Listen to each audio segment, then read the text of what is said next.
Non, je suis pas au courant.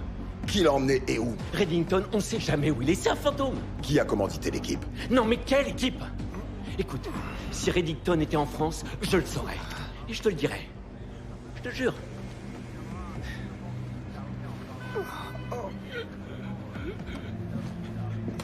Prends ce portable.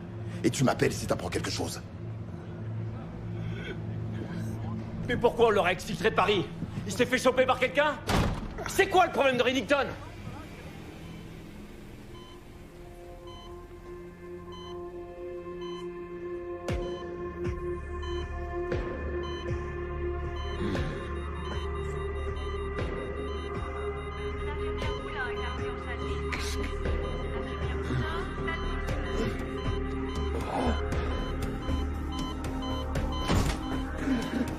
Il est réveillé. Va chercher le médecin. Dis-lui qu'il est réveillé. Où est-ce que Il est sanglé. Faut pas qu'il force. Restez tranquille, monsieur. Qu'est-ce qui m'est arrivé? Monsieur Reddington, il faut rester bien calme. Vous êtes à l'hôpital. On est à Paris. Je ne sens pas mon corps. Pourquoi est-ce que je ne peux pas bouger? Là, je ne sens absolument plus rien.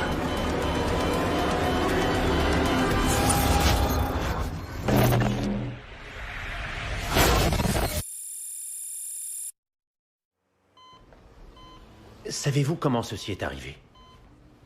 Vous vous rappelez qui vous a sauvé? Monsieur Reddington, j'imagine que vous avez beaucoup de questions et il y a aussi pas mal de policiers qui souhaitent vous parler. Mais ma seule fonction ici est de prendre soin de votre santé et je crains que vos facultés cognitives n'aient également été touchées. Aussi, les gens qui vous ont fait ça vous ont brisé la colonne vertébrale. L2, L3 et L4. Notre neurochirurgien a dû procéder à une opération d'urgence, une laminectomie. On vous a retiré les débris de vertèbres et soudé la colonne vertébrale. Mais je ne marcherai plus. Dites-moi quand vous sentez ça.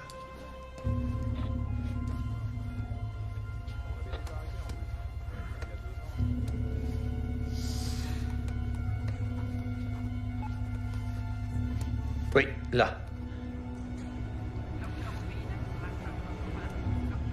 Je ne marcherai plus.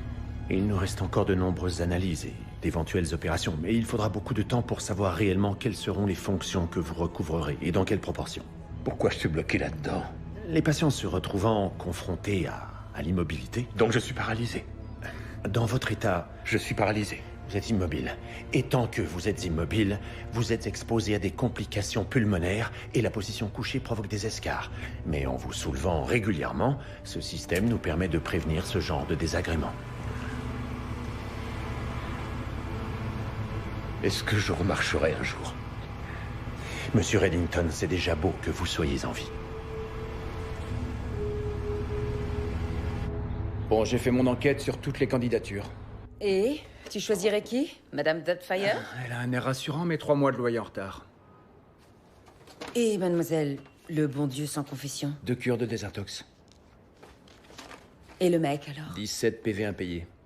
Oui, j'en ai plus que ça, moi. Une seule délinquante dans la maison, ça suffit. Ils sont tous si mauvais. Mauvais, non? Et que tu l'as tué. À l'âge de 4 ans.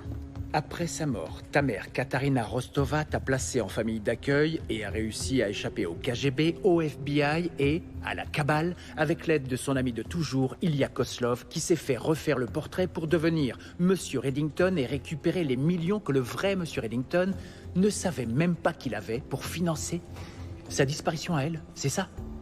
À peu près, oui. Tu vas avoir besoin d'un psy. Et maintenant que tu me l'as dit, moi aussi. On a un problème.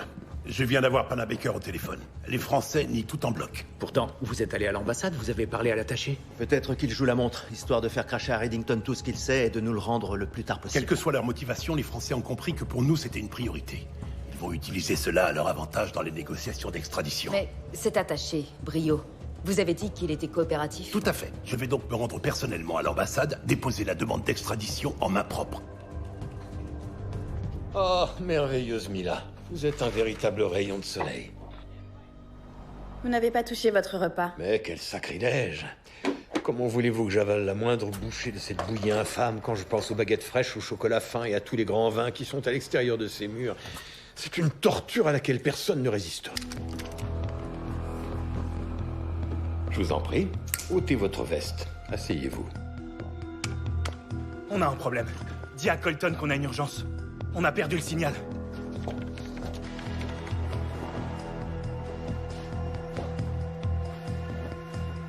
Non, les clés.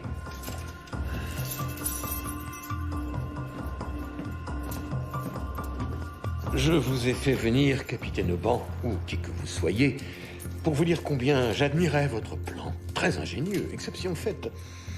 Du produit paralysant. Ça, c'était le point faible. La substance devient inactive si elle n'est pas administrée toutes les 4 heures. Je n'ai pas eu ma dernière dose à temps, donc...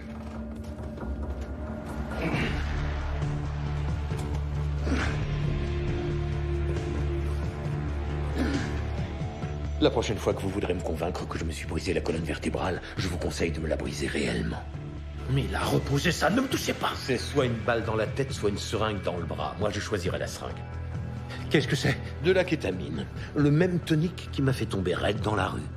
Pour un homme de votre gabarit, je dirais que 150 mg devrait vous offrir un joli sommeil plein de rêves très agréables. Ou alors, ça pourrait aussi vous tuer. Mais je suis presque sûr que ce seront les rêves. Mais enfin, je ne suis pas médecin. Et vous n'êtes pas flic non plus. Quoi qu'il en soit, je pense que votre destin est en marche.